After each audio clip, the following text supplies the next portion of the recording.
जय जगन्नाथ जय श्रीराम पे तुम पाखे गोटे बहुत बड़ इंपोर्टाट एग्जाम अच्छी जो एग्जाम देकी तुम मैंने बायोलोजी पिला जो मैंने रही जो मानकर प्लस टू बायोलोजी थिला ए वर्ष प्लस टू एग्जाम जो मैंने देच प्लस जो मानकर ड्रपर भी अच्छ माने जो मैंने नीट ओयूटी सीयूटी सब प्रिपेरेसन हो तुम मैंने गोटे इंपोर्टाट एग्जाम अच्छी कौन ना एसबी निर्तार को एग्जाम एसबी निर्तार बहुत सारा पिला मैंने पचारे सारे एसबी निर्तार एग्जाम कहीं दि जाए एसबी निर्तार एग्जाम देकर आम कौ लाइन में जापर केते वर्ष कोर्स कलापर फ्यूचर कौन चलो प्रथम कथा हूँ एसबी निर्तार कॉमन एंट्रांस टेस्ट माने कॉमन एंट्रांस टेस्ट सीईटी ये जो एसबी निर्तार कॉमन एंट्रांस टेस्ट होकर यहाँ कौन पर हो देखो प्रथम कथा हूँ विभिन्न प्रकार कोर्स कौन विभिन्न प्रकार course like physiotherapy bachelor of physiotherapy bachelor of occupational therapy bachelor of prosthetics and orthotics bachelor in audiology and speech language pathology मुझे डिटेल्स बुझेबी ए कौन पाठपढ़ा रमती कौन प्रथम कथा ये जो कोर्स गुड़ा रहा physiotherapy occupational therapy prosthetics orthotics आउ आपणकर audiology and speech language technology ये सब आप कौटी करेंगे ना दिल्ली रे आपन करेंगे दिल्ली रे गोटे कॉलेज अच्छी कोलकाता गोटे कॉलेज अच्छी चेन्नई रे गोटे कॉलेज अच्छी आमर ओडिशा रे कटक अच्छी ओडिशा कटक मुंबई रे करेंगे गुवाहाटी रे करेंगे पाटना रे करेंगे तो ब्रांच देखो दिल्ली कोलकाता चेन्नई कटक मुंबई गुवाहाटी पाटना आम ओडिशा रे कटक रे गोटे जगह अच्छी बुझीगला यस तो ये जो कॉमन एंट्रांस टेस्ट होउची आपनकर ये कौन केमती टेस्ट होची चलतु मुझे रिगार्डिंग सब कहि आपन को देखो प्रथम कथा हूँ एसबी निर्तार आमर ओडिशा रे जो कॉलेज ना तार ना हूँ एसबी निर्तार आउ ए कॉमन एंट्रांस एसबी निर्तार कॉमन एंट्रांस टेस्ट तो बर्तमान पे जो एग्जाम टी होउची आपनकर एटा केबेठर आपन फॉर्म फिलअप करि परिबे मझिरे गोटे नोटिफिकेशन आसला फिजियोथेरापी एडमिशन नीट रो मार्क बेसिस रे हबो बट नाई नीट रो मार्क बेसिस रे नाही यही थरिक आपन को ओडिशा रे जदि आपन कटक रे किंबा मुंबई रे एई जगह रे फिजियोथेरापी ऑक्युपेशनल थेरापी गवर्नमेंट रे करिया चाहउछथि ताले आपन कॉमन एंट्रांस टेस्ट दवा पड़िबो को साइट ना एसबी निर्तार सर्च करदेले sbnirtar.nic.in सर्च करदेले आपन को पड़ि जाय तो वर्तमान में यार जो ब्राउचर यार जो ऑनलाइन एप्लिकेशन केबेठू स्टार्ट हम 5/6/2024 सॉरी स्टार्ट हो गला आपनकर 11/5 माने एप्लिकेशन स्टार्ट हो गला 11 मे रु ऑलरेडी स्टार्ट हो सारी 11 मे 2026 रु स्टार्ट हो गलानी क्लोज हो आपनकर केबे ना 5 जून जून 5 तारिख रे एटा आपनकर क्लोज हो बुझियाले 11 मे रु जून 5 ठीक अच्छे जदि किसी किसी भूल भाल करथिबो ताले 6 जून रु 8 जून भितर ताको करेक्शन करि परिबे एडमिट कार्ड आसीबो 10 जून रे एग्जाम हबो आपनकर टेंटेटिवली 28/6 बारे जून 28 रे आपनकर एग्जाम हबो बुझियाला रिजल्ट सेमते आपनकर प्राय 8 जुलाई बेलू आसीबो फास्ट राउंड आपनकर से जुलाई अगस्त बेलू चलिबो तो आपनकर ई सब चलिबो काउंसलिंग प्रोसीजर आ सेशन स्टार्ट हबो आपनकर 1/9 बेलू को हैला ये डिटेल्स रहा आपनकर fast round second round third round counselling procedure तो बर्तमान पे आम या विषय डिटेल्स कथा हवा ये जो फॉर्मटा आपण मैंने अप्लाई करेंगे केमिति कौन आपको अप्लाई करेंगे केमिति कौन अप्लाई करेंगे तापर आपण मैंने को लाइन रे कौन कौन देखो डिजाबिलिटी पिला मानक जो मैंने रहिले फिजियोथेरापी ऑक्युपेशनल थेरापी यही सब स्पीच ऑडियोलॉजी रे पाठ पढ़े जो मैंने कान को शुणाऊनी कथा कहीपर ना से केमती इंस्ट्रूमेंट यूज कले कथा कहीपर देन आप पढ़ी पारे आपणकर ऑक्युपेशनल थेरापी सब डिटेल्स आप बतई चलतु डिटेल्स मुझे कहूँ 1 by 1 हाँ देखो कौटी कौटी आपणकर अच्छी दिल्ली रे होची Pandit Deen Dayal Upadhyaya national institute for person with physical disability जो PDUNIPPD ए कॉलेज ना PDUNIPPD Delhi national institute for locomotive disability NILD Kolkata national institute for empowerment of person with multiple disability NIPMD Chennai Swami Vivekananda national institute of the rehabilitation training and research एसबी निर्तार आमर जो कटक अच्छी ता ना हूँ एसबी निर्तार Swami Vivekananda national institute of the rehabilitation training and research then Ali अवर जंग national institute of speech and hearing disability Mumbai रे अच्छी national institute of empowerment of person with visual disability NIPVD Dehradun रे अच्छी यहाँ अच्छी आपणकर ये बहुत सारा देखो ये सब हूँ आपंकर गुवाहाटी एटा सब कॉलेजर ना तो आपड़ ए कोर्स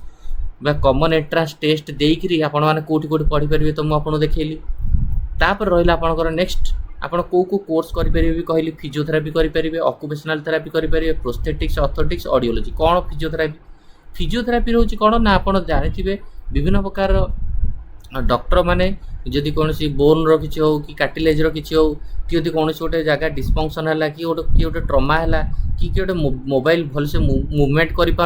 कि इलेक्ट्रिकल कि थर्माल एजेंट माने विभिन्न प्रकार टेक्निक माध्यम आप नर्व कार कुछ प्रोब्लेम है तो डॉक्टर मैंने कहते फिजियोथेरापी टे कर दिखाँ तो फिजियोथेरापी आपरेंगे यही ब्रांच रहा जो थे आप विभिन्न प्रकार माने फिजियोथेरापिस्ट को वर्क करेंगे विभिन्न प्रकार हॉस्पिटल मानक फिजियोथेरापिस्ट हिसाब से रही पारे आपने विभिन्न प्रकार अपॉर्चुनिटी कौन कौन अपॉर्चुनिटी अच्छी आपण मैंने कार्डियो पल्मोनारी साइंस करेंगे न्यूरो साइंस डिपार्टमेंट रे भी रही पारे तापर आपणकर विभिन्न प्रकार गाइनेकोलॉजी डिपार्टमेंट ओंकोलॉजी कम्युनिटी विभिन्न प्रकार ब्रांच रे रही पारे नर्सिंग होम मानक रही पारे प्राइवेट क्लिनिक मानक रही पारे विभिन्न प्रकार हॉस्पिटल रही पारे ऑक्युपेशनल हेल्थ सेंटर मानक रही पारे होम बेस केयर भी करेंगे घर को जाकि फिजियोथेरापी दे पारे फिटनेस फैसिलिटीज लाइक स्कूल मानक फिजियोथेरापी रोचती सीनियर सिटीजन मानक सेंटर करेंगे community rehabilitation and disaster relief programme करेंगे तो विभिन्न प्रकार प्रोग्राम आप लोक भल करेंगे एंड काफी पैसा इनकम करेंगे ऑक्युपेशनल थेरापी कौन ऑक्युपेशनल थेरापी आप केमती माने मेडिक माने फिजिकल आ मेंटल जनकर केमती केते आप ठीक ठाक करेंगे माने केमती आप विभिन्न प्रकार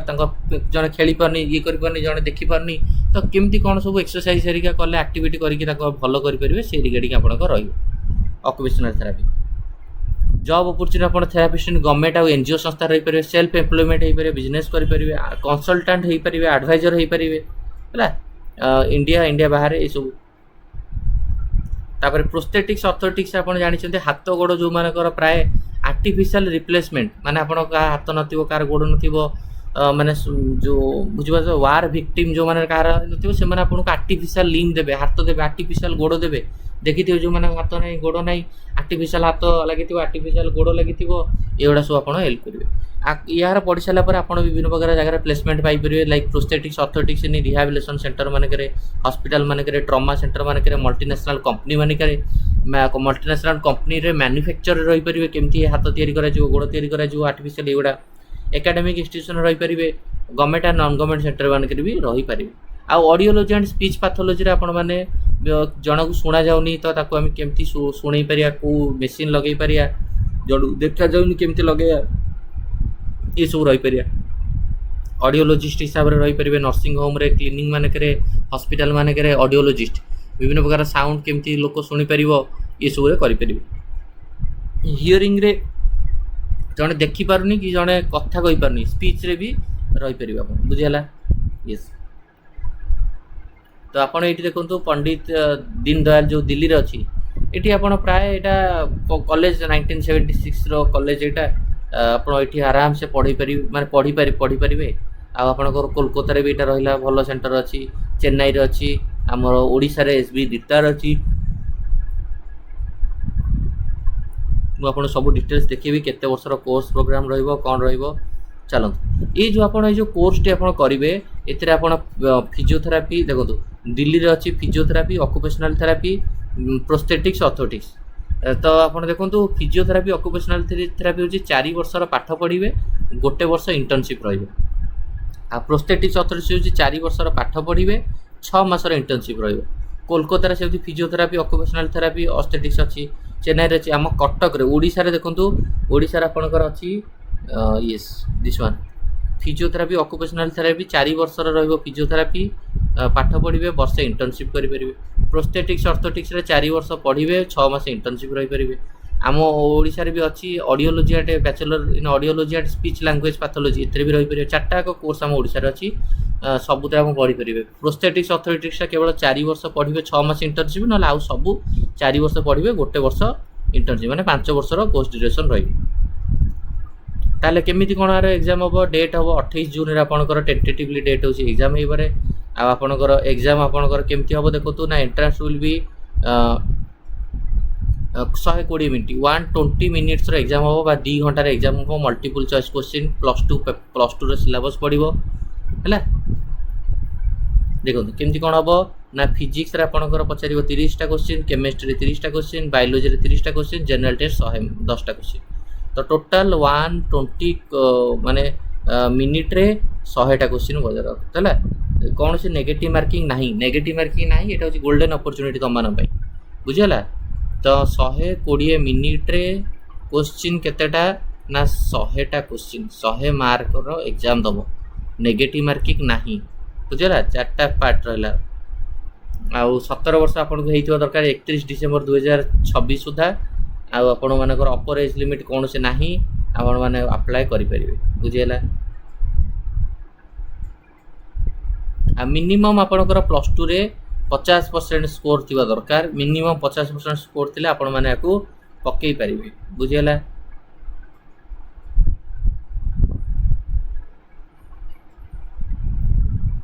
विभिन्न प्रकार पिला माने दे परिबा को ओपन स्कूलिंग पिला दे परिबे, प्लस टू जो माने सरी से दे परिबे हैला। ये सब सीट मैट्रिक्स दिल्ली रे फिजियोथेरापी रो टोटल 68 सीट अच्छी, ऑक्युपेशनल थेरापी 68, प्रोस्थेटिक्स 39। आम ओडिशा रे देखंतु फिजियोथेरापी रो अच्छी 62टा सीट, ऑक्युपेशनल थेरापी रे 62 seat, prosthetics 46, audiology audio and speech language pathology रे 20टा सीट देखंतु एति हैला। यूआर कैटेगरी पई एति सीट अच्छी, एससी पई एति सीट अच्छी, माने टोटल ऊपर देखंतु एई बडा प्रोग्राम माको नियत ऊपर निजे निजे सब देखि परिबे। ठीक अच्छी आ आपनकर पिला मन पई एटा गोटे बहुत बड़ अपडेट। एडमिशन फी भी देछि, कटक रे एडमिशन करिया पई ट्यूशन फी 20000, आ आपनकर लैबोरेटरी फी 9000, स्पोर्ट्स 2250, लाइब्रेरी 5000, कसन मनी 10000, वन टाइम रिफंडेबल एटा, आइडेंटी कार्ड 250, एमती कि टोटाल 60000 टका। हॉस्टल फी होची 12000 टका एनुअल बुझला। 60000 टका देबे, ये एनुअल 12000 टका लगा चले। तो ये रहा आपंकर कोर्स ड्यूरेशन, दिन दयाल कोर्स ड्यूरेशन यहाँ है।